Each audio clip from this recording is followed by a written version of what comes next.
Rien ne pourra vous affecter, vous deviendrez impassible face aux émotions destructrices, stoïcisme. Et si la véritable puissance ne consistait pas à tout dominer, mais à cesser d'être dominé par quoi que ce soit? Et si la liberté ne résidait pas dans la victoire, mais dans ton détachement envers ceux qui tentent de t'atteindre? Chaque jour, tu es confronté à des paroles, des regards, des déceptions, des injustices. Tu penses que ce sont elles qui te blessent, mais en réalité, elles ne font que réveiller des orages déjà latents en toi. Le stoïcien ne fuit pas le monde. Il le traverse sans s'y égarer. Il agit comme si rien ne l'affectait, non par insensibilité, mais parce qu'il a saisi qu'aucune force n'a d'emprise sur son âme sans son accord. Aujourd'hui, tu vas découvrir une vérité que beaucoup refusent d'écouter. Tu n'as pas besoin que le monde change pour goûter à la paix. Tu as seulement besoin de cesser de te laisser briser par ce que tu ne peux modifier. Reste jusqu'au bout, car je vais te dévoiler une clé que même de nombreux adeptes du stoïcisme négligent. Celle qui transforme la souffrance en lucidité et la colère en une sérénité souveraine. Écris en commentaire, je choisis la paix intérieure. Et si cette vidéo te touche, abonne-toi sans attendre, car ce parcours n'est pas qu'un simple enseignement philosophique. C'est une initiation à la liberté de l'esprit. L'humanité n'a jamais été aussi émotive, et pourtant, jamais si vide intérieurement. Nous vivons dans un monde où toute remarque blesse, où tout heurte, où tout provoque. Pourtant, il fut une époque où les plus grands esprits apprenaient à ne pas réagir, à se maîtriser avant de prétendre dominer le monde. Cette époque, c'était celle des stoïciens. Sénèque rédigeait ses lettres tandis que Rome brûlait sous la corruption et la peur. Épictète, né esclave, enseignait la liberté intérieure à ceux qui possédaient tout, sauf la sérénité. Marc Aurèle, empereur du monde connu, méditait chaque nuit sur une seule question, comment rester humain quand tout invite à devenir monstre. Pour eux, être impassible ne signifiait pas fuir la vie, mais la vivre en pleine conscience. Leurs écrits n'étaient pas une évasion, mais un bouclier face à la folie des hommes. Ils savaient que ce qui nous anéantit n'est pas l'événement lui-même, mais le regard que nous portons sur lui. Ce que tu nommes offense n'est qu'une perception. Ce que tu appelles injustice n'est qu'une interprétation. Et ce que tu crois être ton ennemi est souvent ton propre esprit en conflit avec lui-même. Voilà pourquoi le stoïcisme n'est pas une philosophie révolue. C'est une arme psychologique, un art de vivre au cœur du chaos sans perdre son âme. Aujourd'hui, dans un monde gouverné par les émotions et les apparences, cette sagesse oubliée renaît comme une nécessité silencieuse, celle de ne plus réagir à tout, mais de redevenir maître de soi-même. Tu passes ton existence à vouloir tout maîtriser, tes émotions, tes relations, ton avenir, l'opinion d'autrui. Mais plus tu cherches à contrôler, plus tu t'épuises. Le stoïcien, lui, n'essaie pas de dompter la tempête, il apprend à voguer en son sein. Ce qui t'affecte n'est pas ce qui survient, mais ton refus d'accepter que certaines choses te dépassent. Tu veux que tout ait un sens, que tout suive ton plan, que les autres t'apprécient, te comprennent, te respectent. Mais la vie n'a jamais promis cela. Et c'est là que naît ta souffrance. Ce besoin de contrôle n'est que peur, peur de perdre, de ne pas être aimé, de ne pas être à la hauteur. Chaque fois que la réalité contredit tes attentes, ton ego crie à l'injustice. Il s'agrippe à ses illusions comme un naufragé à une épave. Mais cette épave, c'est ce qui t'empêche de nager librement. Épictète disait, ce qui trouble les hommes, ce ne sont pas les choses, mais les jugements qu'ils portent sur elles. Tu le vois, ce ne sont pas les événements qui te détruisent, mais ton interprétation de ceux-ci. Tu crois souffrir à cause des autres, alors que tu souffres de ton propre refus de lâcher prise. Le contrôle absolu est un mirage. Tu crois qu'il t'offre la sécurité, mais il ne t'apporte qu'une tension permanente. Le monde continuera de te résister, les gens resteront imprévisibles, et la vie demeurera injuste à tes yeux, jusqu'à ce que tu admettes qu'elle n'est pas faite pour te satisfaire. Le stoïcien, lui, opère une distinction essentielle, il sépare ce qui dépend de lui de ce qui n'en dépend pas. Il ne combat pas la réalité. Il se bat pour préserver sa paix intérieure. C'est sa seule véritable victoire. Tant que tu n'auras pas intégré cette distinction, tu seras condamné à la frustration, au ressentiment et à la colère. Mais dès que tu comprends qu'il n'existe que deux royaumes, celui du monde extérieur et celui de ton esprit, tu redeviens libre. Tu découvres que la paix n'est pas au dehors, mais dans ta manière d'y répondre. Et c'est à l'instant même où tu renonces à contrôler l'incontrôlable que tu commences enfin à maîtriser ton existence. Tout ce qui t'affecte touche d'abord ton ego, et non ton âme. C'est une vérité difficile à accepter, mais chaque fois que tu te sens offensé, rejeté ou humilié, ce n'est pas la réalité qui t'agresse. C'est ton besoin d'exister à travers le regard des autres. L'ego désire être reconnu, admiré, compris. Il se nourrit de validation, et lorsque le monde ne lui en accorde pas, il se rétracte, se blesse, proteste. Le stoïcien, quant à lui, a compris que cette protestation intérieure est une illusion.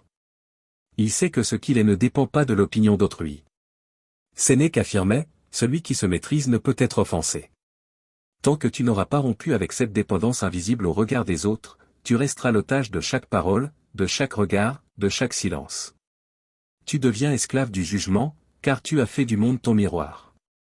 Tu y cherches ton reflet, mais ce reflet varie selon l'humeur, les attentes et les blessures d'autrui. Alors, toi aussi, tu changes sans cesse, pour plaire, pour éviter le rejet, pour être aimé. Mais à force de vouloir être compris, tu t'oublies. À force de vouloir être accepté, tu t'effaces. Le stoïcien, lui, agit différemment. Il conserve son ancrage même lorsque le monde bascule. Il sait que la vraie dignité ne dépend d'aucune approbation. Elle réside dans la fidélité à ses principes, même lorsque personne ne les salue. Nous évoluons dans un temps où chacun cherche à prouver sa valeur. On s'indigne pour affirmer son existence. On se compare pour se rassurer. On se blesse pour être remarqué. Et pourtant, plus on aspire à être vu, plus on se perd soi-même. Le détachement n'est pas du mépris. Ce n'est pas fuir le monde. C'est comprendre qu'il ne peut te définir. Tu peux entendre une critique sans t'effondrer. Tu peux accueillir un rejet sans te renier. Tu peux traverser une trahison sans perdre ta bienveillance. Car la force ne consiste pas à être insensible, mais à rester lucide au cœur de l'épreuve. Imagine-toi comme un lac paisible. Le vent peut rider sa surface, mais le fond demeure immuable. Voilà l'image du stoïcien. Il voit les remous mais ne devient pas la tourmente. Il accueille la vie avec recul, non par indifférence mais par sagesse. Il sait que tout ce qui le heurte ne fait que révéler les faiblesses qu'il porte déjà en lui. Ainsi, au lieu de maudire le monde, il s'en sert comme d'un miroir pour progresser. Et chaque fois qu'il refuse de réagir, il avance dans sa guérison, car il comprend que le problème n'est pas la blessure, mais l'attachement à celle-ci. Tu ne vois pas le monde tel qu'il est. Tu le vois tel que tu es. Voilà l'origine de toutes les illusions, de toutes les souffrances, de toutes les révoltes. Ce que tu perçois ne vient pas des faits, mais du prisme à travers lequel tu les regardes. Le stoïcien l'a intégré depuis longtemps. La réalité n'a aucune emprise sur ton esprit, sauf si tu lui en donnes la permission. Ce n'est pas l'événement qui détermine ton émotion, c'est le sens que tu lui attribues. Un mot, une trahison, un silence, rien de cela n'a d'importance en soi. C'est ton interprétation qui leur confère le pouvoir de te nuire. Tu ne souffres pas parce qu'on t'a manqué de respect, mais parce que tu as décidé que ce manque de respect entamait ta valeur. Tu ne souffres pas parce que tu as échoué, mais parce que tu crois que l'échec te résume. La discipline de la perception, c'est l'art d'observer sans condamner, de voir sans interpréter, de ressentir sans se dissoudre dans l'émotion. Marc Aurèle écrivait, « Si tu es peiné par quelque chose d'extérieur, ce n'est pas cette chose qui te trouble, mais ton jugement sur elle. Et tu as le pouvoir de révoquer ce jugement à tout instant. » Cela semble simple, mais c'est un combat intérieur de chaque instant. Chaque jour, ton mental te trompe. Il construit des récits. Il suppose ce que les autres pensent de toi. Il amplifie les offenses. Il exagère les craintes. Il te persuade que la douleur est plus intense qu'elle ne l'est vraiment. Et à force d'écouter ce théâtre intérieur, tu oublies que tu es celui qui regarde la scène, et non l'acteur. La discipline de la perception, c'est redevenir le témoin de ton esprit. C'est comprendre que tes pensées ne sont pas toi, mais seulement des nuages passant dans ton ciel intérieur. Les observer sans s'y identifier, c'est retrouver ta liberté. Quand tu es insulté, observe la réaction avant de t'y abandonner. Quand tu es trahi, remarque la colère avant qu'elle ne te submerge. Quand tu es blessé, contemple la blessure avant de l'alimenter. Ce simple intervalle entre le stimulus et ta réponse, c'est là que réside ton pouvoir. Les stoïciens nommaient cela la suspension du jugement. Ne pas se précipiter pour croire tout ce que ton mental t'affirme. Tu peux éprouver une émotion sans t'y soumettre. Tu peux reconnaître la peur sans lui céder ton pouvoir. Le monde moderne t'incite à réagir vite, à t'indigner, à répondre, à exploser. Le stoïcisme t'apprend à ralentir, à respirer, à comprendre. Il ne te demande pas de devenir une pierre, mais un océan. Les vagues s'agitent en surface, mais la profondeur demeure tranquille. La discipline de la perception, c'est apprendre à rester profond dans un monde superficiel. C'est te rappeler que personne ne peut t'offenser si tu refuses de l'être. Ce que tu considères comme une attaque est souvent une invitation à la maîtrise. Ce que tu perçois comme une perte est souvent une opportunité d'évolution. Le stoïcien ne fuit pas les épreuves. Il les observe jusqu'à ce qu'elles se transforment en leçons. Chaque émotion devient une occasion de s'élever. C'est ainsi qu'il forge une paix que rien ne peut ébranler, car elle ne dépend plus de rien d'extérieur. Le calme n'est pas l'absence de mouvement, c'est la maîtrise de ce mouvement. Ce n'est pas une fuite du monde, mais une manière plus haute de l'habiter. Beaucoup confondent la paix avec la passivité. Ils croient que le stoïcien est froid, distant, qu'il ne ressent plus rien. Mais c'est tout le contraire. Le stoïcien ressent avec intensité. Il observe tout. Il perçoit chaque nuance. Seulement, il ne se laisse plus dominer par ses perceptions. Là où les autres réagissent, lui choisit. Là où les autres explosent, lui respire. Là où les autres s'effondrent, lui demeure debout. Non par insensibilité, mais parce qu'il a appris à métamorphoser le tumulte en clarté. Ce calme n'est pas une faiblesse, c'est une forme de puissance, une énergie silencieuse qui ne dépend pas des circonstances, mais de la lucidité. Marc Aurèle, au milieu des guerres, trouvait la sérénité en se répétant « Tu as le pouvoir de ne pas former d'opinion ». Il affrontait le chaos sans lui abandonner son esprit. Voilà le calme actif, rester en action sans agitation intérieure. Dans ta vie, tu seras souvent provoqué. Tu affronteras l'injustice, la trahison, la peur de perdre ce que tu aimes. La tentation de réagir sera immense. Mais chaque fois que tu choisis de ne pas céder, tu remportes une bataille invisible. Tu reprends le contrôle de toi-même et c'est le seul contrôle qui ait un sens. Le calme actif, c'est intervenir sans fureur, répliquer sans animosité, trancher sans précipitation. Ce n'est pas renoncer, c'est agir avec clairvoyance. La colère obscurcit ton jugement, la peur te diminue, la tristesse t'emprisonne, mais le calme, lui, te rend souverain.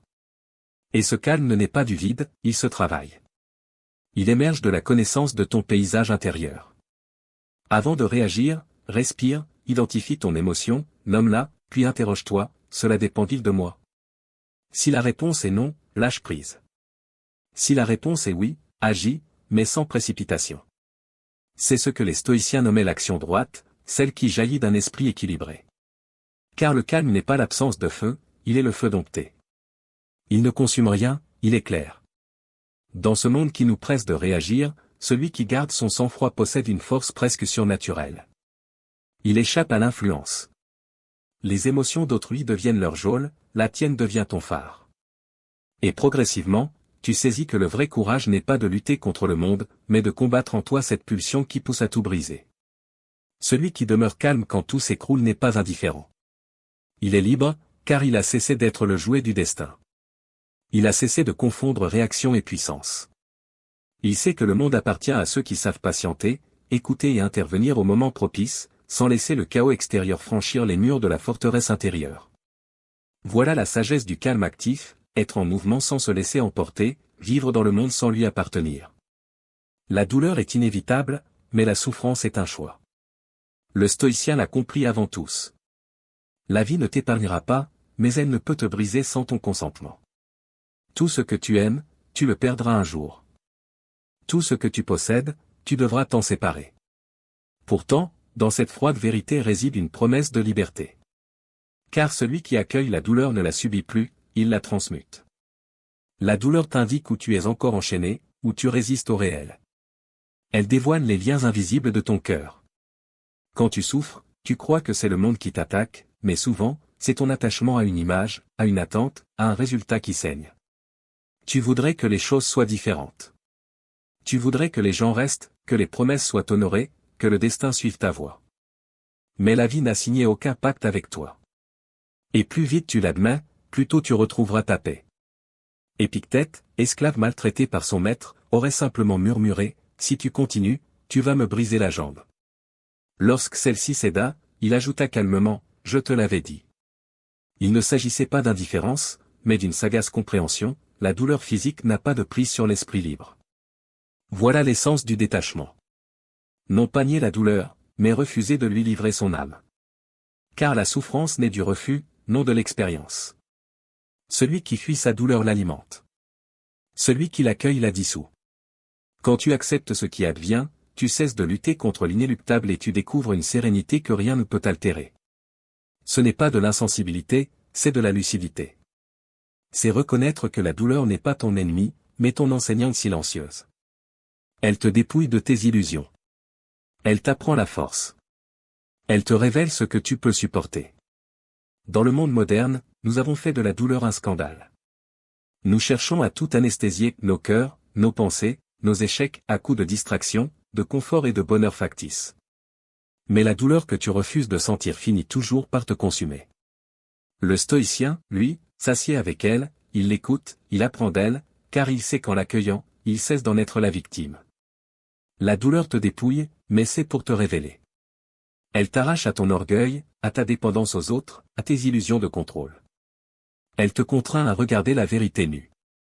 Tu ne possèdes rien, tu ne contrôles rien, mais tu peux tout transformer en sagesse. Quand tu saisis cela, tu découvres une paix inébranlable. Même dans la souffrance, tu restes calme. Même dans la perte, tu demeures entier. C'est cette paix que le monde ne comprend pas, celle qui ne dépend plus des circonstances. La douleur devient alors ton alchimiste. Elle change ton chagrin en compréhension, ta colère en discernement, ta peur en assurance. Chaque cicatrice devient une preuve de ton évolution. Le stoïcien ne cherche pas à effacer la douleur. Il apprend à la traverser sans s'y perdre. Il sait que rien n'est plus fort qu'un cœur qui a souffert sans se durcir.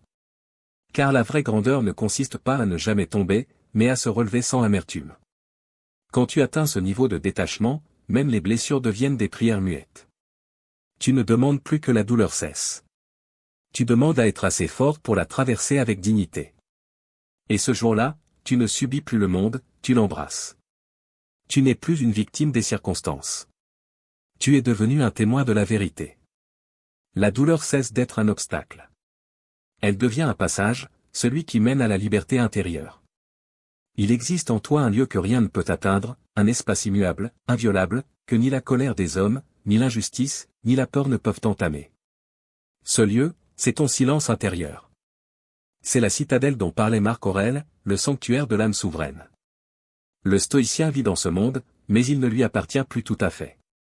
Il traverse le tumulte, mais en lui règne le calme. Ce silence n'est pas celui du renoncement, c'est celui de la maîtrise. Quand ton esprit cesse de réagir à tout, quand tu n'as plus besoin de prouver, d'expliquer, de te justifier, tu entres dans un état de liberté rare. Tu n'attends plus que le monde te respecte pour te sentir digne. Tu n'espères plus que les autres changent pour trouver la paix. Tu n'as besoin de rien d'extérieur pour être entier. Et c'est là que tu deviens véritablement puissant. Le bruit du monde est incessant. Notifications, jugements, émotions, comparaisons, tout cherche à t'extraire de toi-même. Mais le silence intérieur, lui, ne se trouve que par le retour à soi, par la présence, par le choix conscient de te retirer du tumulte, non en fuyant, mais en observant. L'homme moderne confond le bruit avec la vie, le mouvement avec la direction, la parole avec la vérité. Il parle pour se rassurer, s'agite pour se sentir vivant. Le stoïcien, lui, apprend à se taire. Il écoute, il contemple, il regarde la vie se dérouler avec une distance bienveillante. Dans ce silence, les choses reprennent leur juste place. Ce qui semblait immense devient petit. Ce qui paraissait insupportable devient tolérable. Tu découvres que les blessures cicatrisent plus vite quand tu arrêtes de les irriter. Tu comprends que la paix n'est pas quelque chose que tu cherches, mais quelque chose que tu cesses de troubler. Le silence intérieur, c'est la victoire invisible du sage sur le chaos. Il n'a plus besoin de convaincre personne. Il se suffit à lui-même. Il a renoncé à tout ce qu'il ne peut garder, la gloire, le contrôle, l'admiration. Et en retour, il a reçu la seule chose que personne ne peut lui ôter, la sérénité.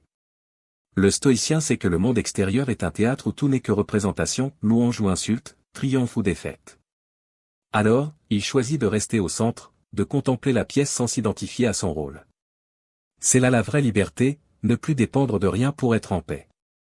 Quand tu atteins ce silence, tu comprends que tout ce que tu cherchais à l'extérieur n'était qu'un écho de ce que tu portais déjà en toi. La paix ne vient pas de ce que tu obtiens, mais de ce que tu cesses de convoiter. Le silence intérieur n'est pas un but à atteindre, c'est un état à reconnaître. Il est déjà là, sous le bruit, sous les peurs, sous les jugements. Il t'attend comme une lumière sous la surface. Et quand tu l'habites enfin, plus rien ne peut vraiment t'affecter. Tu n'es plus ballotté par le monde. Tu deviens son témoin tranquille. Tu regardes la vie passer non comme un fugitif, mais comme un sage de retour chez lui. Et dans ce silence, tu découvres la vérité que peu osent t'affronter, tout ce que tu cherchais, c'était la paix, et elle n'a jamais dépendu de rien d'autre que de toi.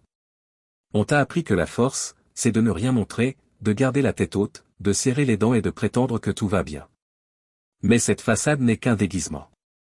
Ce n'est pas de la force, c'est de la peur. La peur de paraître faible, la peur d'être vulnérable, la peur d'être humain. Le monde moderne glorifie le contrôle, mais ce contrôle est souvent une prison émotionnelle. Tu ne ressens plus, tu t'anesthésies. Tu ne parles plus, tu accumules. Tu ne pleures plus, tu imploses. Et un jour, ton silence devient ton fardeau. Le stoïcisme n'a jamais prêché cette froideur. Il ne s'agit pas de nier la douleur, mais d'apprendre à la comprendre. Il ne s'agit pas de bloquer les émotions, mais de ne plus être gouverné par elles. Le vrai contrôle ne consiste pas à éteindre le feu, mais à l'apprivoiser. Sénèque disait, ce n'est pas parce que les choses sont difficiles que nous n'osons pas, c'est parce que nous n'osons pas qu'elles sont difficiles. Il en va de même pour tes émotions, plus tu refuses de les regarder, plus elles deviennent menaçantes. La force apparente, celle que la société célèbre, est souvent une faiblesse déguisée. Tu parais solide, mais à l'intérieur, tout tremble.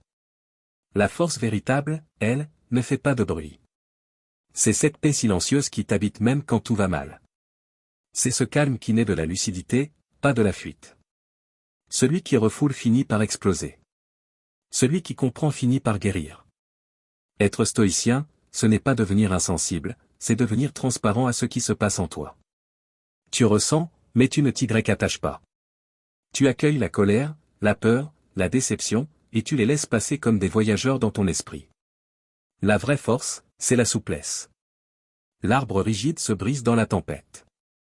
Le roseau plie, mais ne rompt pas. Le monde moderne t'enseigne la dureté. Le stoïcisme t'apprend la solidité. L'un résiste par orgueil, l'autre par sagesse. Le premier lutte contre la vie, le second avance avec elle. Et c'est là que tu comprends, la vraie puissance est celle qui ne cherche plus à impressionner personne. Le monde confond souvent le détachement avec le désintérêt, la paix avec la froideur, la sagesse avec le vide. Mais le stoïcien n'est pas un être de pierre. Il ressent, il aime, il pleure, il espère. Simplement, il ne se laisse plus posséder par ce qu'il ressent. Le détachement véritable n'est pas une fuite du cœur, c'est une ouverture lucide vers la réalité. Il ne dit pas « je ne veux rien sentir », mais « je veux sentir sans me perdre ». L'indifférence ferme, le détachement libère. Quand tu es indifférent, tu te coupes du monde. Quand tu es détaché, tu vois le monde tel qu'il est, beau et cruel à la fois, sans lui permettre de voler ta paix. Dans une société où tout pousse à la réactivité, où chaque émotion devient une injonction, pratiquer le détachement est un acte de rébellion intérieure. Tu n'as pas à répondre à chaque attaque, ni à t'accrocher à chaque affection. Tu peux aimer sans posséder, donner sans attendre, écouter sans absorber. C'est cela, le cœur du stoïcisme, ressentir pleinement, mais sans être esclave de ce ressenti. Épictète disait, ne cherche pas à ce que les choses arrivent comme tu le veux, mais veuille-les comme elles arrivent. Cela ne signifie pas se résigner, mais aimer le réel tel qu'il est, sans résistance inutile. La froideur est un masque que portent ceux qui ont peur d'être blessés. Le détachement, lui, est la confiance de celui qui sait qu'il peut être blessé sans être détruit. Tu vois, l'indifférence est un mur, mais le détachement est une fenêtre ouverte. Le mur isole, la fenêtre éclaire. L'un ferme le cœur, l'autre le purifie. Le détachement t'apprend à vivre au milieu des émotions sans en être dévoré, à marcher dans le monde sans y être absorbé, à comprendre que tu peux pleurer sans désespoir, espérer sans dépendance, aimer sans peur de perdre. C'est la maturité émotionnelle la plus rare, celle qui t'autorise à ressentir sans t'effondrer. Quand tu atteins ce point, tu ne cherches plus à tout contrôler ni à tout fuir. Tu deviens fluide comme l'eau, qui épouse les formes sans jamais perdre sa nature. Tu découvres que la paix ne vient pas de l'absence d'émotions, mais de la compréhension de leur nature. Être détaché, c'est ne plus confondre l'amour avec l'attachement, la compassion avec le sacrifice, la douleur avec la perte. C'est vivre avec intensité, mais sans drame. Le stoïcien n'est pas insensible, il est libre.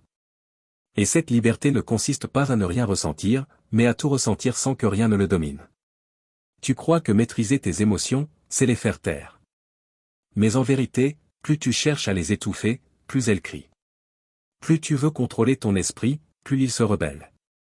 C'est là tout le paradoxe de la maîtrise, on ne domine pas la tempête intérieure en la niant, mais en la traversant en pleine conscience. Le stoïcien ne cherche pas à supprimer ses émotions.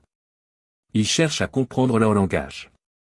Il sait que derrière chaque colère se cache une peur, derrière chaque peur un attachement, et derrière chaque attachement, une illusion. Tant que tu refuses d'écouter tes émotions, tu leur donnes le pouvoir de te diriger. Mais lorsque tu les observes avec lucidité, elles perdent leur emprise. L'esprit humain est une mer agitée. Il est vain de vouloir la calmer par la force. Elle ne s'apaise que par une présence attentive. Marc Aurèle le savait, tu as le pouvoir de ne pas former d'opinion. Autrement dit, tu peux décider de ne pas ajouter de récit à ce qui survient. Ce n'est pas l'événement qui t'agite, c'est l'histoire que tu y attaches. Tu crois être victime des autres, mais c'est ton interprétation de leurs actes qui t'enchaîne. Le stoïcien ne dit pas « je ne ressens rien », il dit « je ressens, mais je choisis ma réponse ». Et cette distinction change tout. La maîtrise n'est pas une guerre contre toi-même, c'est une réconciliation. C'est accueillir ton humanité tout en refusant d'en être l'esclave. La société moderne t'apprend à te contrôler en surface, à sourire malgré la tempête, à cacher, à contenir. Mais tout cela n'est qu'un masque si tu n'as pas saisi la source de ton agitation. Le stoïcisme t'offre une autre voie, celle de la conscience. Quand la colère monte, ne la juge pas, observe-la. Demande-toi ce qu'elle protège, ton orgueil. Ton besoin de reconnaissance? Ton sentiment d'injustice? Ne la nie pas, éclaire-la. La colère, une fois regardée en face, perd son intensité. La peur, elle aussi, lorsque tu la contemples s'enfuir, se réduit à ce qu'elle est, une pensée passagère. Plus tu cherches à étouffer une émotion, plus elle cherche à s'exprimer. Plus tu l'observes, plus elle s'apaise. Voilà pourquoi le stoïcien ne combat pas, il contemple. Il pratique ce que les anciens nommaient la suspension du jugement, ce bref instant où tu refuses d'ajouter ton drame personnel à la réalité nue. Cette pause, si infime soit-elle, est ton espace de souveraineté. C'est le lieu où tu redeviens maître. Mais la vraie maîtrise ne se limite pas à l'instant présent, elle s'entraîne. Les stoïciens cultivaient des exercices mentaux pour fortifier leur paix intérieure. Le premier, la pause du jugement. Avant de réagir, attends, respire, observe. Laisse ton esprit retrouver son centre. La plupart des blessures ne sont que des réactions précipitées à une illusion. Le deuxième, la vue d'en haut. Imagine-toi contemplant la terre depuis les cieux, tes problèmes, tes conflits, tes drames apparaissent alors dérisoires. Tu réalises que ce qui t'agite n'a d'importance que dans ton propre esprit. Ce recul dissout le poison. Le troisième, la préparation préemptive. C'est l'art d'envisager la perte avant qu'elle n'advienne, non pour vivre dans l'appréhension, mais pour t'affranchir de la crainte. Tu sais que tout ce que tu possèdes, biens, santé, relations, est éphémère. En l'acceptant par avance, tu ne seras plus brisé le jour où la vie t'en privera. Ce n'est pas du pessimisme, c'est de la préparation spirituelle. Le stoïcien sait qu'il ne peut tout contrôler, alors, il concentre toute son énergie sur la seule chose qu'il peut véritablement gouverner, sa réponse. Voilà le secret. La maîtrise, c'est l'art de cesser de lutter contre l'incontrôlable. Ce n'est pas un état fixe, mais un exercice quotidien. Il y aura des jours où tu seras submergé, où la colère l'emportera, où la peur submergera. Le stoïcien n'y voit pas un échec, mais une occasion de progresser. La chute fait partie du chemin. Celui qui croit avoir atteint la maîtrise absolue est déjà perdu, car il a confondu la lumière avec l'ombre de son orgueil. La vraie maîtrise, c'est la souplesse du cœur alliée à la fermeté de l'esprit. Ce n'est pas une victoire éclatante, mais une paix discrète. Ce n'est pas un cri, mais un souffle. Le stoïcien ne cherche pas la perfection, il cherche la stabilité, cette force tranquille qui ne dépend plus de rien. Et quand il l'atteint, ne serait-ce qu'un instant, il découvre que la liberté n'est pas d'imposer le silence au monde, mais de ne plus le laisser troubler le sien. Le plus grand combat du stoïcien n'est pas contre le monde, mais contre lui-même. Car il est plus facile d'accuser autrui que de se regarder en face. C'est là que commence l'épreuve véritable, se voir sans filtre, sans masque, sans justification. Chaque émotion, chaque réaction, chaque blessure que tu éprouves est un miroir tendu vers toi. Le monde ne te provoque pas, il te révèle. Ce qui t'irrite montre ton impatience. Ce qui t'effraie révèle ton attachement. Ce qui te blesse expose ton orgueil. Et ce que tu juges chez les autres n'est souvent que le reflet de ce que tu refuses de reconnaître en toi. Tant que tu fuis ces reflets, tu restes prisonnier d'un rôle, celui de la victime, de l'incompris, de l'innocent blessé. Mais le stoïcien ne cherche pas à sauver son image, il cherche à sauver son âme. Il ne dit pas « je suis comme ça à cause des autres ». Il dit « les autres révèlent ce que je dois transformer ». Cette lucidité est douloureuse, car elle détruit les illusions de pureté. Mais c'est le prix de la liberté intérieure. Tant que tu refuses de te voir tel que tu es, tu demeures esclave de tes ombres.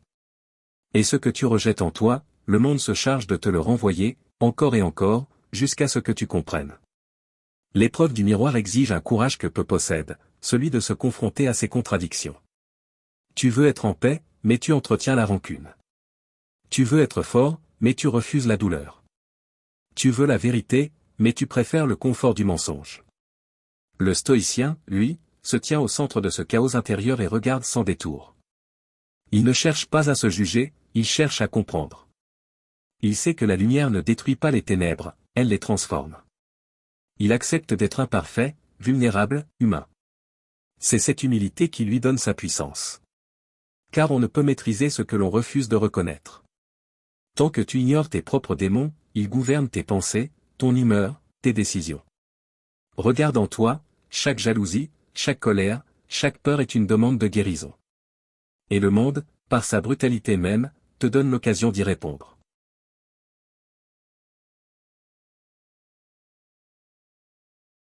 La personne qui t'irrite est ton test. L'échec qui te décourage est ton enseignant. La douleur qui te poursuit est ton guide. La vie te tend sans cesse des miroirs, mais tu n'y vois que des ennemis. Le stoïcien inverse ce regard. Il ne demande plus que le monde change, il se demande comment il peut grandir à travers lui. Ce n'est pas du fatalisme, c'est de la maturité. Il comprend que chaque situation est une chance de polir son âme. Chaque offense est un exercice de détachement. Chaque perte est une leçon de liberté. Il ne s'agit pas d'aimer la douleur, mais d'aimer ce qu'elle révèle. Cette vision transforme tout. Même la trahison devient une initiation, car elle t'enseigne à ne plus dépendre de la loyauté d'autrui. Même la critique devient un outil, car elle te montre où ton ego est encore vulnérable. Le stoïcien apprend ainsi à voir sans fuir, à sentir sans réagir, à comprendre sans accuser. Se voir sans filtre, c'est renoncer au personnage que tu t'étais inventé. C'est accepter de n'être ni héros ni victime, mais simple élève de la vie. Ce dépouillement est brutal, mais il est libérateur. Tu cesses de vouloir prouver quoi que ce soit. Tu cesses de chercher à avoir raison. Tu deviens un observateur de toi-même, un témoin silencieux de tes propres tempêtes. Et dans ce regard lucide, la transformation commence. Car ce que tu acceptes en toi cesse de te posséder. Ce que tu éclaires cesse de te dominer. L'homme ou la femme stoïcien n'est pas sans défaut, il ou elle est sans mensonge. Il sait qui il est, et parce qu'il l'assume, rien ne peut plus l'atteindre profondément. Voilà pourquoi la paix stoïcienne n'est pas une fuite, mais une conquête, celle d'avoir regardé le pire en soi sans détourner les yeux. Le stoïcien ne fuit pas ses émotions. Il les transmute. Il ne les nie pas, il les élève. Il sait que chaque émotion contient une énergie brute, un message caché, une vérité en attente d'être comprise. Là où les autres se noient dans la colère, il y voit une invitation à la lucidité. Là où les autres tremblent de peur, il y découvre un appel à la prudence et au courage. Là où les autres s'enlisent dans la tristesse, il apprend la profondeur. L'émotion n'est pas un ennemi, elle est une matière première. Le stoïcien est un alchimiste intérieur. Il transforme le plomb de la réaction en or de la compréhension. Il observe ce qui monte en lui sans le juger, sans le nourrir. Il laisse cette énergie circuler, se purifier, se clarifier. Car il sait que refuser de ressentir, c'est se condamner à répéter. Chaque émotion non accueillie devient un poids. Chaque douleur niée devient une prison. La transmutation, c'est l'art de transformer la brûlure en lumière. Imagine la colère, c'est une force puissante. Si tu la combats, elle te consume. Si tu la refoules, elle se change en poison. Mais si tu la regardes avec attention, tu y vois la trace d'une blessure, la peur d'être rabaissé, ignoré, trahi. Quand tu la comprends, elle se transforme en détermination, en clarté. Elle cesse d'être une réaction, elle devient un moteur. C'est la même énergie, simplement purifiée par la conscience. La peur, elle aussi, sous son apparente fragilité, contient une intelligence. Elle te montre où tu tiens trop à ce que tu pourrais perdre. En l'écoutant, tu apprends la vigilance sans être paralysé. La tristesse t'apprend à ralentir, à contempler ce qui t'échappe, à honorer ce qui a été. Même la honte a sa sagesse, elle t'invite à reconnaître tes erreurs sans te condamner. Chaque émotion, lorsqu'elle est observée sans jugement, devient une messagère du réel. Ce que tu crois être une faiblesse devient une porte d'entrée vers ta propre profondeur. Marc Aurèle écrivait, « L'obstacle au chemin devient le chemin ». C'est exactement cela. Tout ce qui te freine devient un maître si tu l'accueilles avec discernement. La douleur devient une école. La peur devient un test. L'incertitude devient une purification. Le stoïcien ne cherche pas à échapper à la vie, il cherche à la comprendre jusque dans ses contrastes. Il voit dans chaque émotion une opportunité d'élévation spirituelle. Ce que le monde appelle blessure, lui l'appelle initiation. Et ce que le monde rejette, il l'intègre. Car il sait que la lumière ne brille que parce qu'il existe de l'ombre. La transmutation des émotions n'est pas une technique, c'est un mode d'existence. C'est le choix permanent de ne pas rester esclave de tes réactions.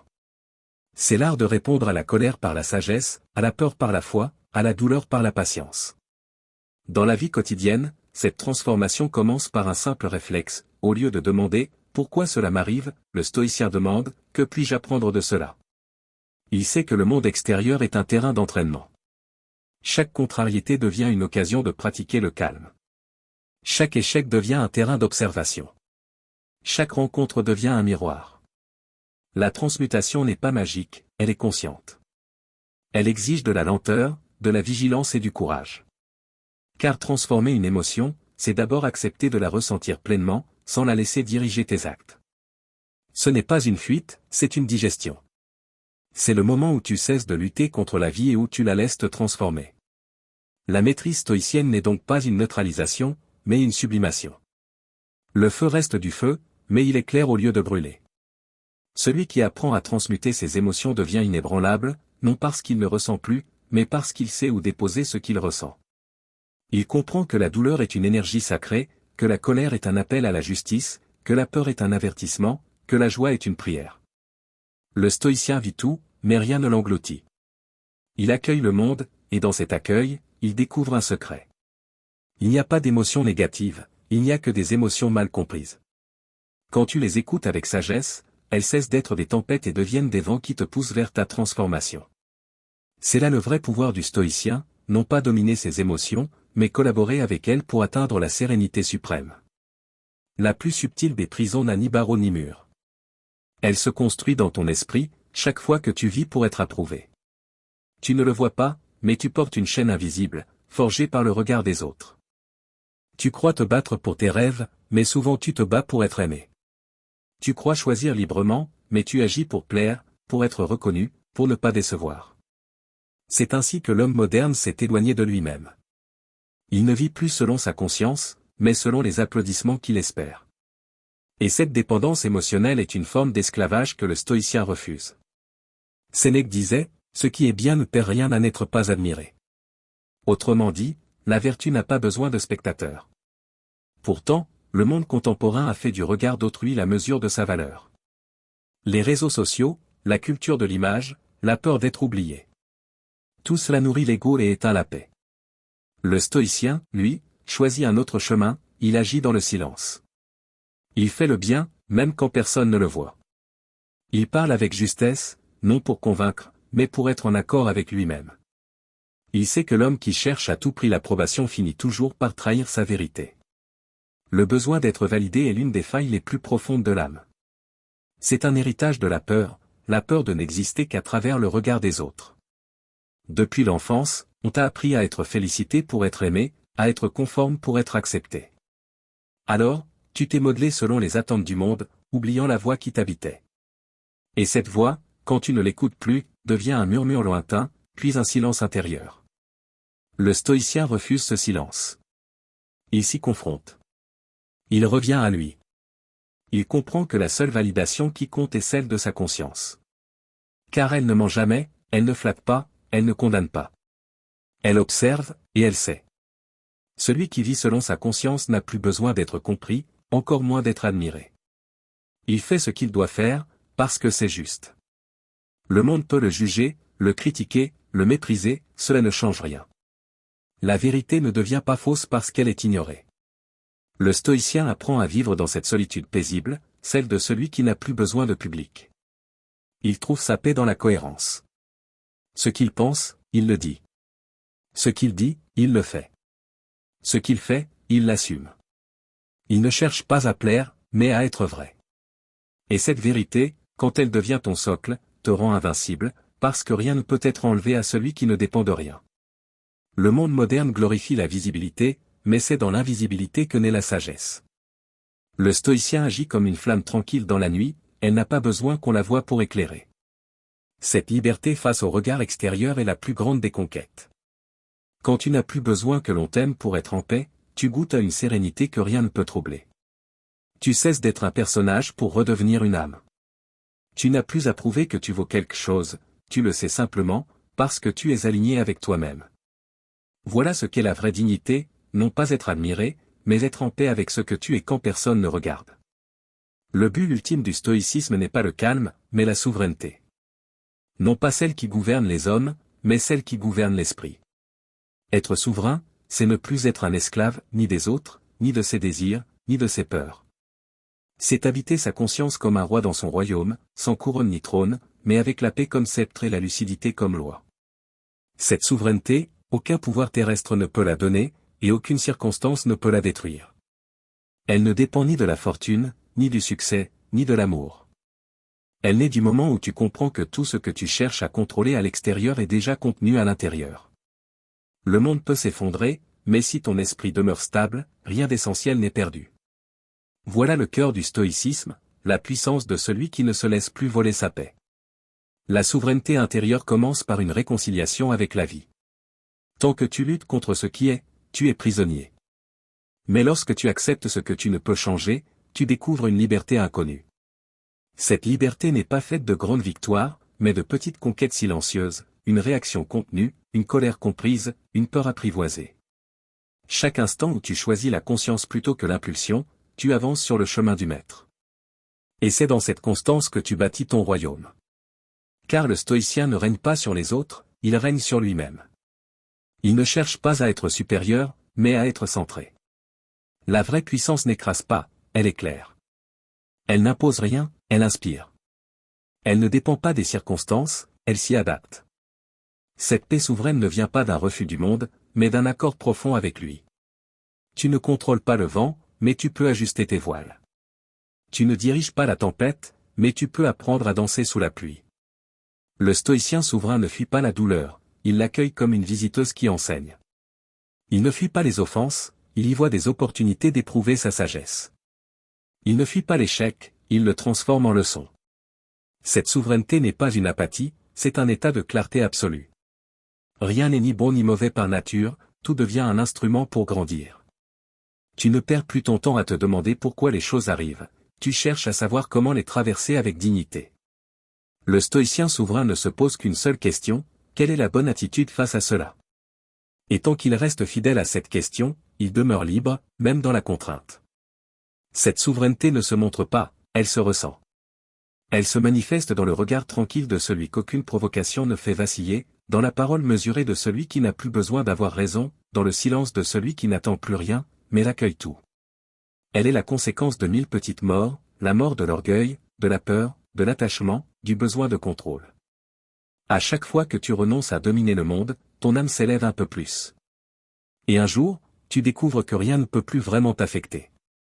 Non pas parce que tu es devenu froid, mais parce que tu as compris que tout ce qui passe n'a jamais été toi.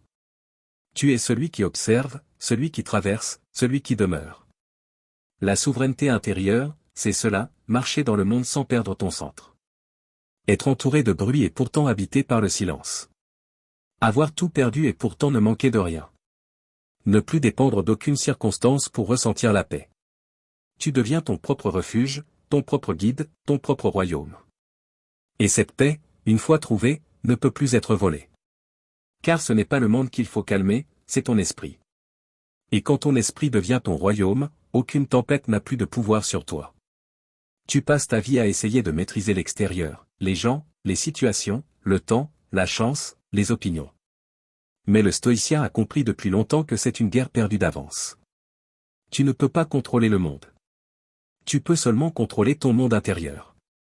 Voilà le commencement de toute liberté. Tant que tu crois que la paix dépend de ce qui t'arrive, tu resteras esclave des circonstances. Mais le jour où tu comprends qu'elle dépend de ta manière d'y répondre, tu redeviens libre. Cette frontière invisible entre le dehors et le dedans, Épictète l'appelait la distinction des choses. Certaines choses relèvent de toi, tes pensées, tes choix, ton jugement, ton attitude. D'autres t'échappent, les paroles d'autrui, le passé, la mort, le hasard. Pourtant, l'homme moderne consacre l'essentiel de son énergie à vouloir modifier ce qu'il ne maîtrise pas, et presque aucune à transformer ce qui dépend véritablement de lui. Reprendre le contrôle intérieur, c'est déplacer ton attention. C'est cesser de combattre des ombres pour rallumer la lumière à sa source. Le stoïcien entame chaque journée par un examen intérieur. Il observe sans condamner. Il note ses pensées, ses craintes, ses désirs. Il sait que tout commence là, dans ce dialogue secret avec lui-même. Car la paix n'est pas un hasard. Elle est le fruit d'une vigilance constante. Tu ne peux empêcher les tempêtes du monde, mais tu peux apprendre à ne plus les laisser envahir ton esprit. C'est là que naît le vrai pouvoir, dans la maîtrise de ton attention. Chaque fois que la colère monte, demande-toi, cela dépend-il de moi? Si la réponse est non, lâche prise. Si la réponse est oui, agis avec sérénité. Ce simple réflexe suffit à t'affranchir de bien des tourments, car le chaos ne vient pas des faits, mais de la confusion entre ce que tu peux changer et ce qui te dépasse. Le stoïcien est celui qui reconnaît sa sphère d'influence. Il ne maudit pas la pluie, il apprend à marcher sous l'averse. Il ne maudit pas l'obstacle, il s'en sert pour se renforcer. C'est un choix, un art de vivre, une discipline mentale. Tu peux commencer par un exercice simple. Chaque soir, avant de t'endormir, revisite ta journée. Identifie 3 moments où tu as perdu ta paix. Demande-toi, était-ce en mon pouvoir? Ne te juge pas, observe. Avec le temps, un schéma émergera. Tu comprendras que la plupart de tes souffrances venaient de ton attachement à ce que tu ne contrôlais pas. Et tu découvriras que là où tu as choisi le calme, la paix s'est installée naturellement. C'est une pratique discrète, mais elle transforme tout. Reprendre le contrôle intérieur, c'est passer du statut de victime à celui de témoin. Ce n'est plus le monde qui te gouverne, c'est toi qui décides de ton monde. Tu ne subis plus, tu choisis. Tu n'attends plus que les autres changent, tu te transformes. Et quand tu changes, tout change autour de toi, car tu cesses d'alimenter les drames. Voilà le secret du stoïcien moderne, il agit sans agitation, influence sans contraindre, avance sans bruit. Son calme devient contagieux. Il n'impose rien, mais tout s'apaise en sa présence. Rappelle-toi, il n'existe que 2 royaumes, l'extérieur et l'intérieur. Le premier t'échappera toujours, le second t'appartient entièrement. Si tu apprends à régner sur ton esprit, le monde perdra son emprise sur toi. Car ce n'est pas la vie qu'il faut maîtriser, mais la manière dont tu la vis. Et cette souveraineté intérieure commence ici, dans le silence conscient où tu reprends ton souffle et dis enfin, je choisis la paix. Entre ce que tu ressens et ce que tu fais, il existe un espace. C'est dans cet espace que réside ta liberté. Tant que tu n'en as pas conscience, tu vis en esclave de tes impulsions. Tu réagis au lieu de répondre. Tu parles avant de comprendre. Tu juges avant de voir. Le stoïcien, lui, a appris à habiter cet espace. C'est là qu'il reconstruit sa paix. C'est là qu'il déjoue les pièges de l'ego. Il pratique ce qu'on pourrait nommer la pause consciente. Ce moment suspendu où l'émotion frappe, mais où tu refuses de lui ouvrir la porte. Cette pause ne dure qu'une seconde, parfois moins, mais elle change tout. Car entre le choc et la réaction, tu y places la raison. Lorsque la colère monte, la première impulsion te pousse à frapper, à répliquer, à t'expliquer. Ne le fais pas, respire. Observe le feu sans y jeter de bois. Ressens la tension sans la nourrir. Quand tu te tais dans la tempête, tu entends ce que le tumulte cherche à t'apprendre. Cette maîtrise n'est pas innée. Elle s'entraîne.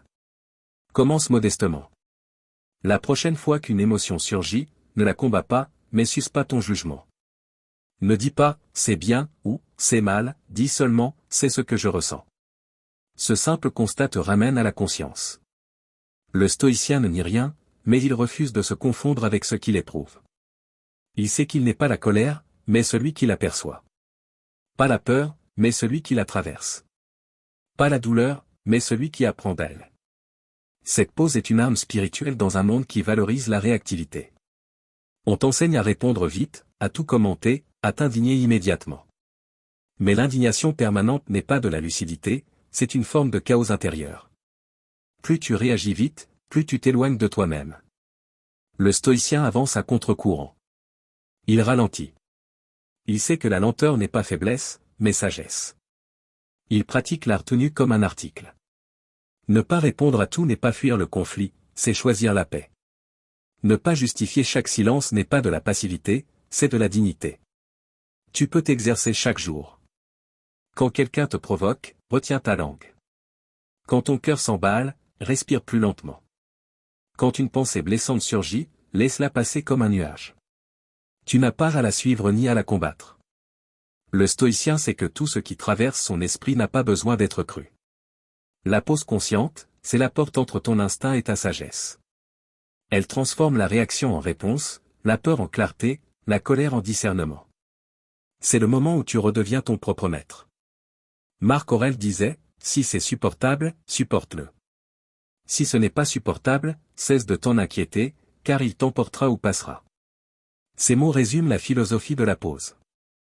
Tout passe. Rien n'est éternel, surtout pas l'émotion qui t'agite. Elle n'a de pouvoir que si tu la laisses durer. Respire, suce pas ton jugement, et le monde te semblera plus clair. Ce geste simple, répété chaque jour, devient un réflexe sacré.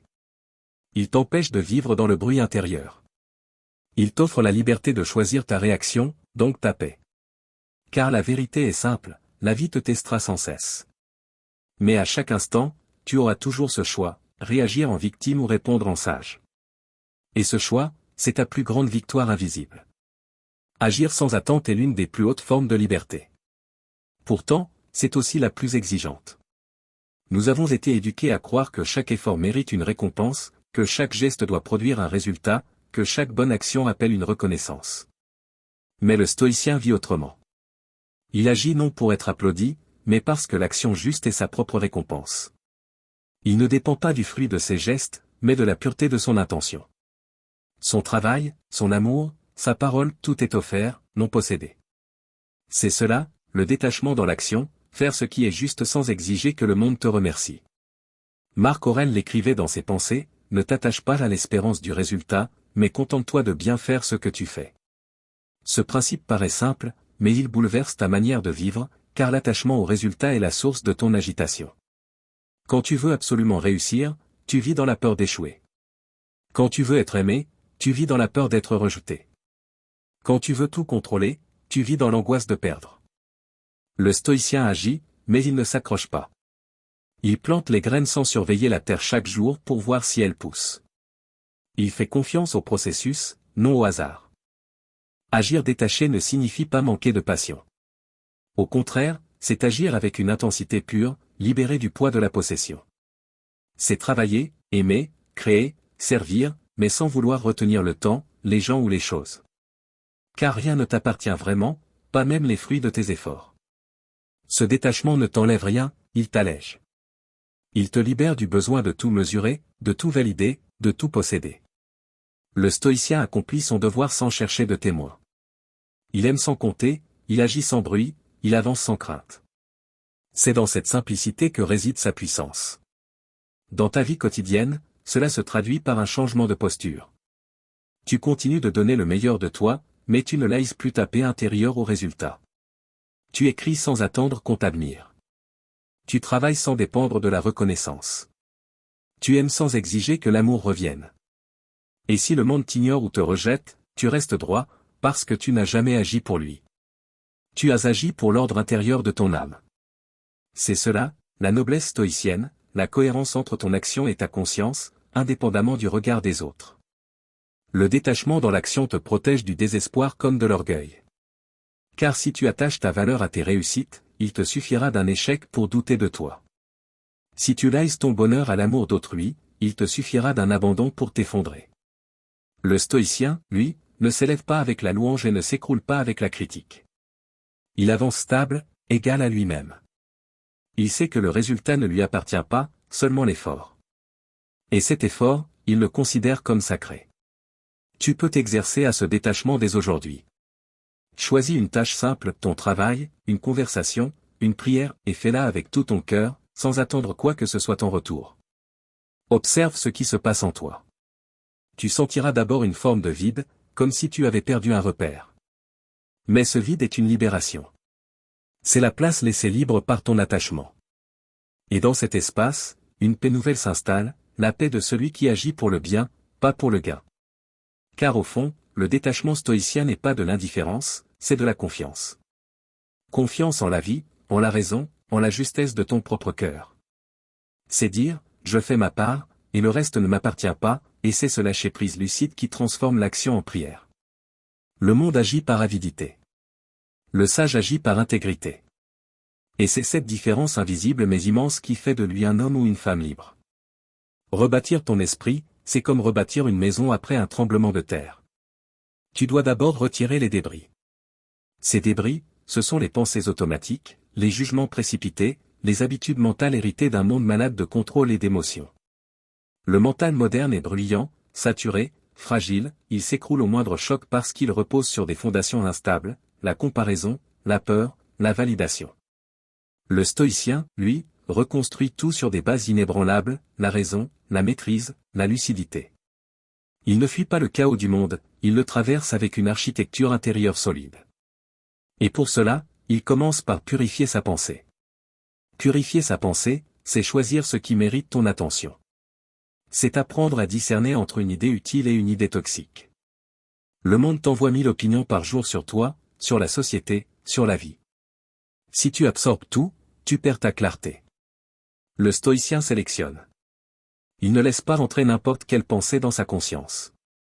Il se parle à lui-même avec rigueur, comme on s'adresse à un ami qu'on veut sauver. Il remplace les phrases de peur par des phrases de force. Je ne vais pas y arriver, deviens, je ferai ce que je peux, et cela suffira. C'est injuste, deviens, c'est une occasion d'endurance. Je suis blessé, deviens, je suis en train d'apprendre. Ces mots ne sont pas des illusions, ils sont des outils. Chaque phrase que tu répètes sculpte ton esprit. Si tu veux la paix, tu dois apprendre à penser en paix. Le matin, avant que le monde ne t'envahisse, prononce quelques vérités stoïciennes simples. Je ne contrôle pas les événements, mais je contrôle ma réaction, ce qui dépend de moi, c'est mon attitude, rien de ce qui est humain ne m'est étranger. Ces phrases ne sont pas des slogans, ce sont des ancrages. Elles te recentrent avant que le tumulte ne t'arrache à toi-même. Elles t'entraînent à répondre par la conscience, pas par le réflexe. Marc Aurèle pratiquait cet exercice chaque jour. Il se préparait à rencontrer la colère, la méchanceté, l'ingratitude. Il ne le faisait pas par pessimisme, mais par lucidité. Il savait qu'en anticipant le réel, il désamorçait la surprise et donc la souffrance. C'est ce que les stoïciens appelaient la préméditatio malorum, la méditation des difficultés à venir. Tu peux la pratiquer toi aussi. Chaque matin, visualise une contrariété possible, une critique, une perte, un obstacle. Accueille-la dans ton esprit avant qu'elle ne surgisse dans ta vie. Dis-toi, si cela arrive, je saurai garder ma paix. Cet exercice ne te rend pas froid, il te rend prêt. Et ce qui est prévu blesse moins. Le mental stoïcien n'est pas celui qui évite le choc, c'est celui qui sait absorber le choc sans se briser. Rebâtir ton mental, c'est aussi apprendre à questionner tes émotions avant d'y céder. Quand une peur apparaît, demande-toi, fait ou interprétation. Quand tu ressens de la colère, interroge-toi, est-ce utile ou destructeur? Quand tu te sens rejeté, rappelle-toi, suis-je vraiment blessé, ou est-ce mon ego qui réagit? Cette introspection te rend lucide. Tu n'es plus esclave de ce que tu ressens, tu redeviens son observateur. Et ce regard change tout, car il retire à l'émotion son pouvoir hypnotique. Enfin, reconstruire ton mental stoïcien, c'est adopter une discipline douce mais constante. Chaque jour, un moment de silence. Chaque jour, une réflexion honnête. Chaque jour, une petite victoire sur toi-même. La paix n'est pas un état permanent, c'est une conquête quotidienne. Elle demande du courage, de la patience et de la fidélité à soi. Mais un jour, tu remarques que les tempêtes te traversent sans t'emporter, que les critiques te touchent sans te détruire, que les imprévus te dérangent sans t'abattre. Et tu comprends alors que ton esprit, ce temple intérieur que tu as reconstruit pierre après pierre, est enfin devenu ton refuge. Il y a deux formes de solitude, celle qui vide et celle qui remplit. La première est subie, la seconde est choisie. Le stoïcien ne fuit pas la solitude, il la recherche, non par rejet du monde, mais pour s'y retrouver. Dans le bruit constant de la société moderne, où les voix, les images, les notifications se disputent ton attention, la solitude devient un luxe spirituel. Elle n'est pas un isolement, mais une purification. C'est le moment où tu cesses d'écouter le monde pour enfin entendre ton âme. Sénèque disait, « Celui qui vit pour autrui n'a pas de repos ». Il ne prônait pas l'égoïsme, mais la nécessité de se retirer pour se reconstruire. Car tu ne peux offrir la paix si tu ne l'as pas d'abord cultivée en toi. La solitude consciente n'est pas une fuite des hommes, c'est une reconquête de ton centre. Elle t'apprend à être complet sans avoir besoin d'être comblé. Elle t'enseigne que tu n'as pas besoin d'être entouré pour exister. Dans la solitude, le stoïcien médite sur la fragilité de la vie, sur le temps qui passe, sur l'impermanence des choses. Ses pensées ne l'attristent pas, elles le libèrent. Car celui qui accepte la fugacité de tout ce qu'il aime cesse de vivre dans la peur de perdre. Il vit avec gratitude, non avec anxiété. Chaque jour, réserve-toi un moment de silence, même court. Éteins le monde pour quelques minutes. Laisse tomber les rôles, les masques, les obligations. Assieds-toi dans ce vide. Respire. Écoute le battement de ton cœur. Observe tes pensées comme des feuilles qui flottent à la surface d'un lac.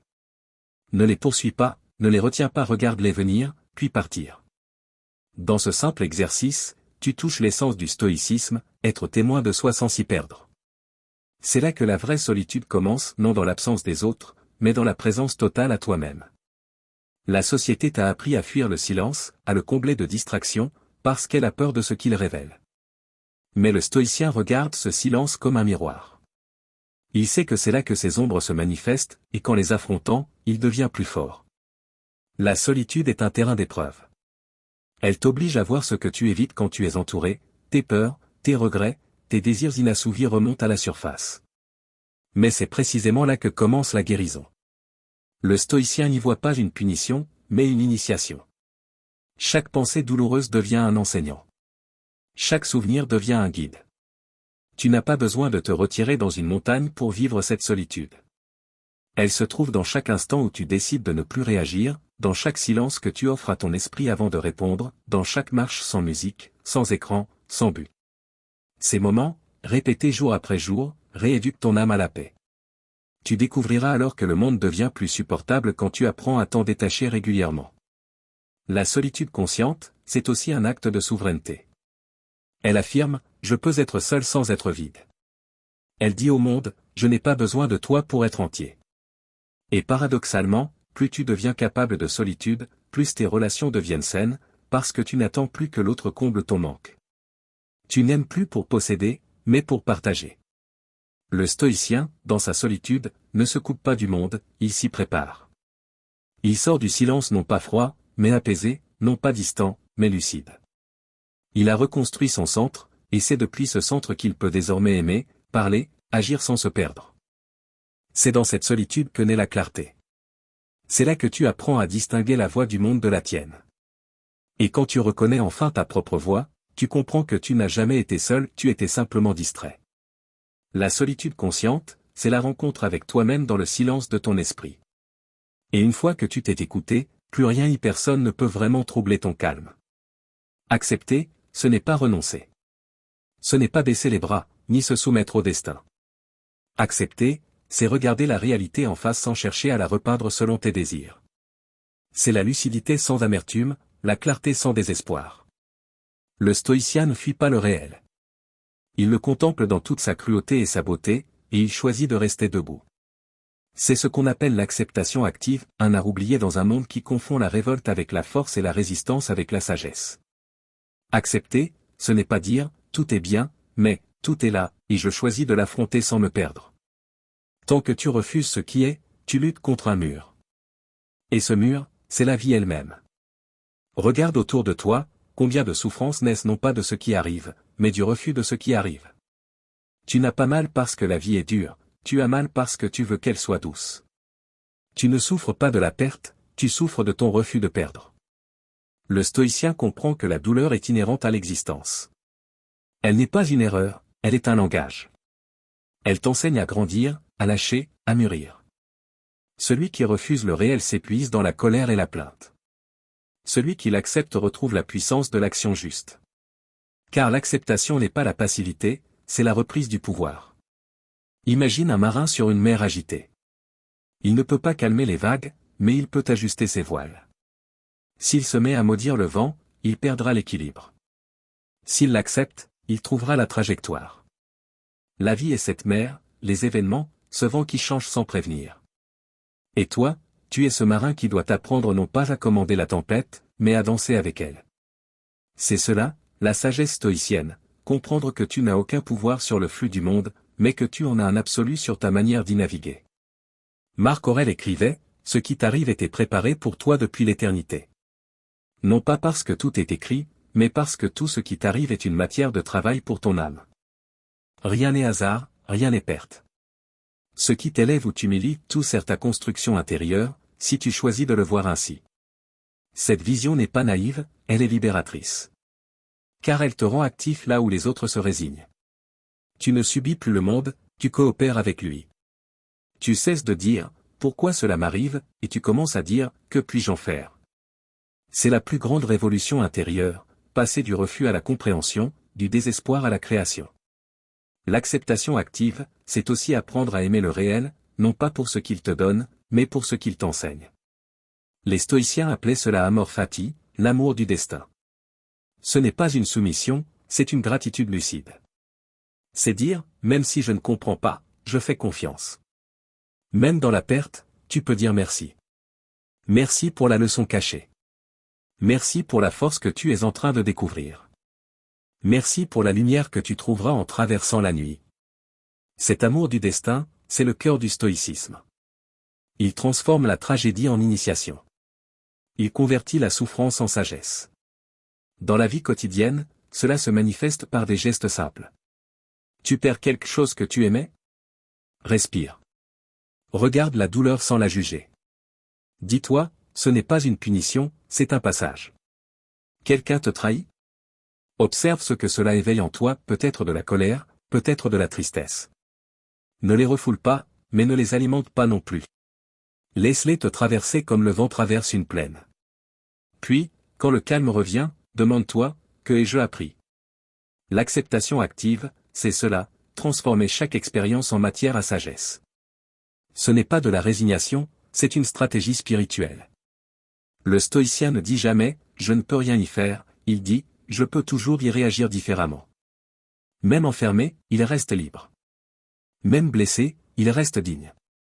Même seul, il reste complet.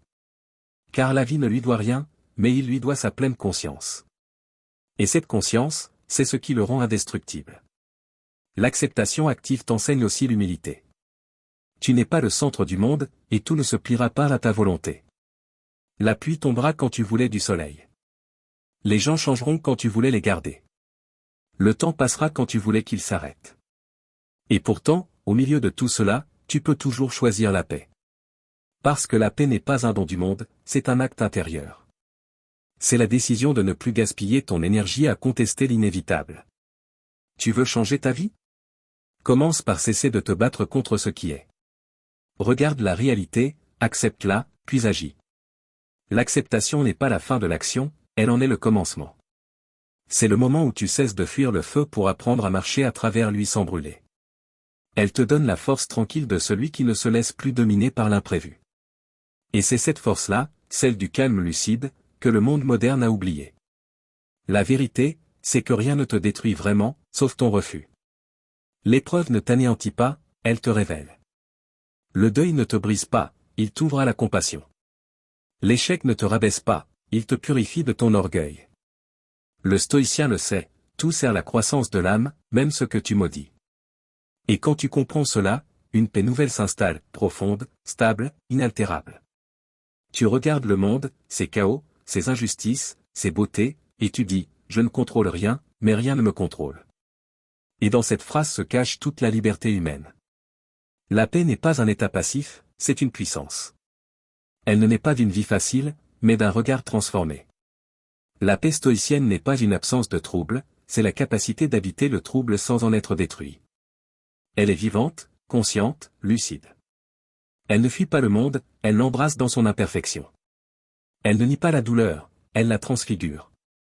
C'est ce qu'on appelle la paix active, un calme qui agit, une sérénité en mouvement. Elle ne te retire pas du monde, elle te rend capable d'y marcher sans perdre ton centre. Le stoïcien ne médite pas pour se couper du réel, mais pour y entrer plus profondément. Il ne cherche pas à effacer ses émotions, mais à les comprendre jusqu'à les rendre inoffensives. Sa paix n'est pas celle d'un moine enfermé, mais d'un guerrier silencieux. Elle n'est pas molle, elle est ferme. Elle n'est pas indifférente, elle est stable. C'est une paix conquise, forgée dans la lutte contre soi-même. Chaque colère apaisée, chaque peur domptée, chaque déception transcendée devient une pierre ajoutée à l'édifice intérieur. Et plus il bâtit cette paix, plus le monde extérieur perd son pouvoir sur lui. Mais cette paix active ne peut exister sans la gratitude lucide, non la gratitude naïve qui dit « tout va bien », mais celle qui murmure « tout m'enseigne ». La gratitude stoïcienne ne consiste pas à se réjouir de la souffrance, mais à reconnaître qu'elle a un sens. Chaque épreuve devient un maître déguisé, chaque perte, une initiation.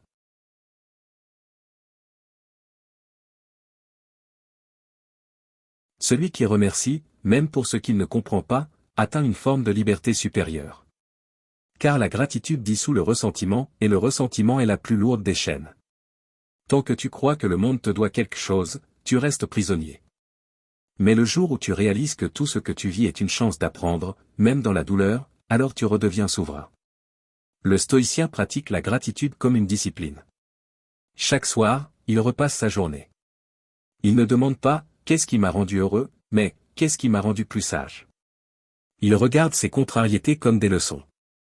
Il remercie pour la critique qui l'a forcé à se remettre en question, pour le retard qui l'a obligé à patienter, pour la déception qui a purifié son attachement.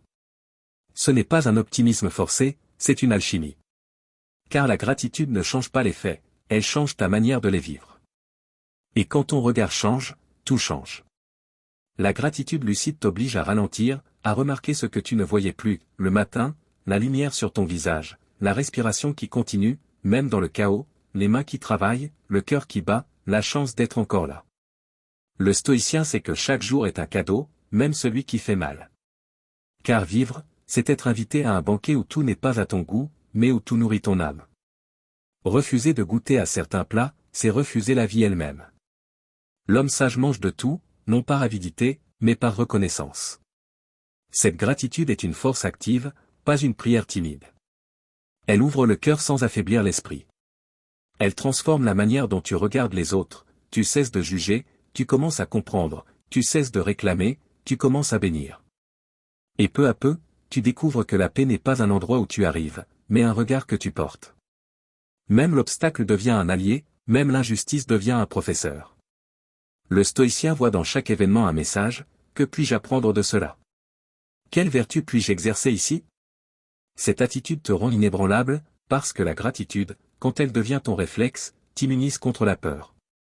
Tu ne redoutes plus les coups du sort, tu les accueilles comme des exercices.